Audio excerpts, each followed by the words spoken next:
Welcome back to the O Hockey Show, and today I am somewhat breaking the news of the trade from Edmonton to Carolina, which is Jesse Puljujarvi, the bane of Edmonton Oilers' existence, is finally gone as he is shipped off to Carolina and no longer with the team. Ever since I can remember now, the Oilers seem to hate Jesse Puljujarvi. He's never been able to thrive on the team. He's never clicked. And I don't know if it's a problem with the setting. Who knows if it'll be like a Gostisbehere situation where he'll go from doing nothing in Philadelphia to being one of the top scoring defenders in Arizona. I don't know if it's a setting problem. Maybe he needs to be the number one guy, and maybe he's not there in, obviously he is not in Edmonton. Of course, I don't even need to tell you who's on that team to know that he's not the superstar, the number one goal scorer. I don't know what it is. He doesn't seem to be the worst player in the world, but I think this is going to be a good chance for both teams. So in return, the Edmonton Oilers get Patrick Pustola, something like that. Apparently, I don't really know. I've heard his name. I've seen his name around on the prospects, and I did a little bit of research. I would be lying if I said I knew anything about the guy.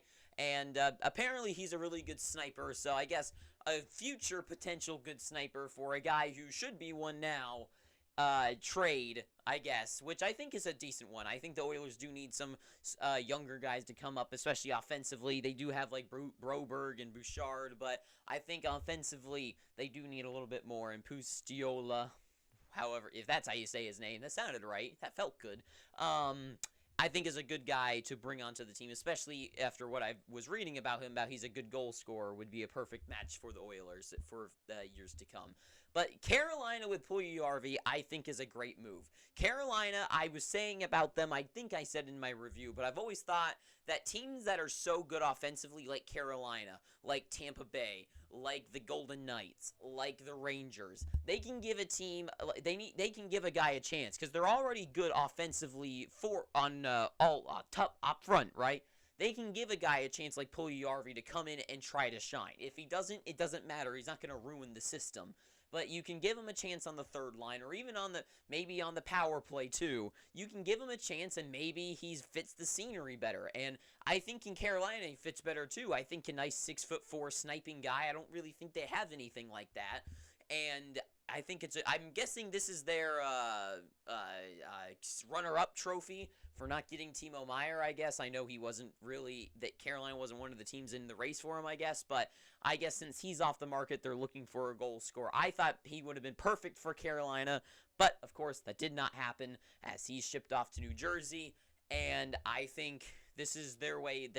I think they're looking for a replacement for Pacioretty's injury. And Puljujarvi, I think this is a good choice. I really do. I really believe that giving him a chance to maybe shine, and what if he clicks with the team? If he does, it works out well for both ways because the Oilers don't want him. The Carolina Hurricanes are like, we have a place for him on our team.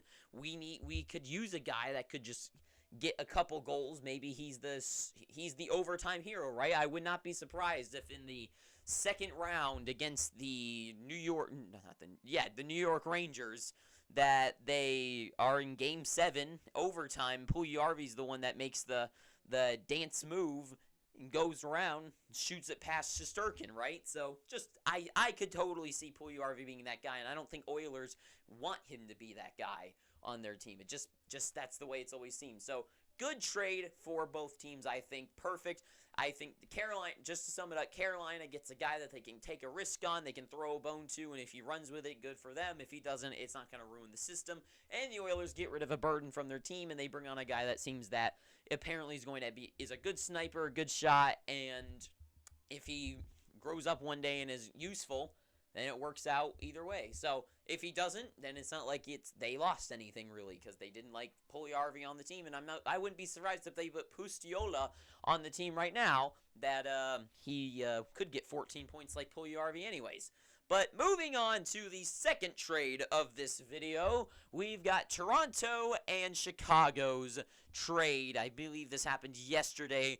Jake McCabe, I've been saying this for all of my videos on my trade deadline assignment series, well, actually, some people have actually watched a couple of them, is Jake McCabe was one of my sneaker picks for a team to pick up. Toronto would have definitely been one I would have said to grab for them. I think defensively they could definitely use a little bit more help back there. Offensively, obviously, they're already fantastic with their guys up front. But on defense, I definitely think they could use better padding back there. And by going off of previous year's champions, it seems like I think offense is the best defense, but at the same time, you need to have a really good defense to win the Stanley Cup. And I always think that's kind of been one of Toronto's problems. And Jake McCabe this year, he's got 2 goals, 20 points.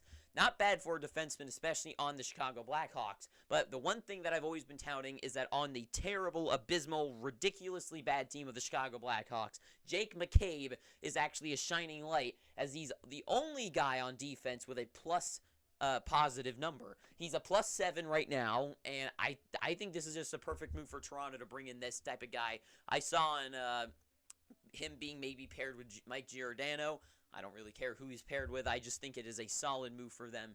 Jake McCabe, I think, is going to be a perfect match for them. Solid defensively, and I just really think this is going to be this is a perfect match for them. I do think they really need better defense. Good move for Toronto there. But they've also picked up Sam Lafferty with 21 points, so I think this is a good depth pick. Once again, I do think Toronto, their biggest problems is defensively. I think they're lacking. Goaltending-wise, I mean, Matt Murray and Samsonov seem to be working out, and offensively, already up front, they're amazing. Down to the back, the depth is where they need help, of course. And Sam Lafferty with 21 points with Chicago, I think on Toronto, giving him the chance to run with it would work really well for Toronto down in the middle. Because the same thing the reason why Tampa Bay is so good is that all 4 lines are just so dangerous. And now Toronto's finally putting that together like, oh, we can't just have 4 guys score 50 goals each. That's not going to happen. It just doesn't. So they're finally getting at it and bringing depth players that could actually score a couple goals. I definitely see Sam Lafferty getting a couple goals in the Stanley Cup playoffs. So, good move for them, but they've also got two fifth-round picks for 2024 and 25, and there's a condition on both of them that in the year of those, that if Chicago owns more than 1 fifth-round pick, then Toronto will get the lower of the 2. So, I guess that makes total sense to me, but this one doesn't make any sense to me, so let's talk about what Chicago got in return. So, Joey Anderson seems to be just an AHL guy. I've heard his name. I don't think he's anything special. Pavel Gogolev, I believe, is a decent prospect, but once again, I'd be lying if I said I knew anything about him. I'm usually pretty up-to-date with most prospects, but Pustiola and the guys that have been traded recently between the Sharks and the Sharks and the Devils, all these young guys, I'm like, I have no idea who Shakur Magamadolin is, and whoever I've heard of Gogolev before, so I believe that is a good return. But this is the one that makes weird for me. A 2025 first-round conditional pick, and it's top 10 protected. Why on earth would Chicago, a rebuilding team, which is already screwing up their entire future with the trades they've made, why would you trade for a top 10 protected pick? And I might be an idiot. I could totally be an absolute idiot, as I always say in my videos at the end. Tell me how much of an idiot I am. But why on earth would you trade your defensive piece, because it's not like you're going to trade anyone else defensively, as well as a nice depth pick to a team like Toronto, who's really trying to change their course, and a guy like Kyle Dubas, who is trying for his life to keep his job? Why would you get a first-round pick that goes away if it disappears? What if next year Austin Matthews leaves Toronto, right? What if he leaves Toronto, and because of that, let's say Mitch Marner's numbers go down, and William Nylander, who knows, gets a season-long injury, and John Tavares starts regressing a little bit more? Then what happens with this? What if they get into the top, they miss the playoffs, and they got the 9th overall pick? Like, why would you risk that chance? I mean, this is such a stupid thing for them to do. I mean, why would you take that? Why would you take it? And then, if that happens, then you get Gogolev, who I'm guessing is a decent prospect, or something. I've never heard of him, and a 2026 second-round pick. That's it. I mean, what the hell were they thinking in this trade? I don't understand at all why you would have a top 10 protected thing. Maybe it's because Dubas, pleaded, with them, please, I need my job. Maybe that's what happened. But other than that, it doesn't make any sense to me. So, yeah, maybe I'm an idiot. And if I am, tell me down below, because I might just be an idiot. But other than that, I hope you I guess to sum this up, I think Toronto, amazing pickup with both their guys. Genius, really. I think it's perfect for their team. I don't think they could have done anything else. I think these are the perfect pickups. How much farther do they get in the playoffs because of this? I don't know. I think this is a genius move because defensively they're going to need it against a team like Tampa, who they're going to play in the first round. So they're going to need a guy like McCabe to block shots and play real good defense.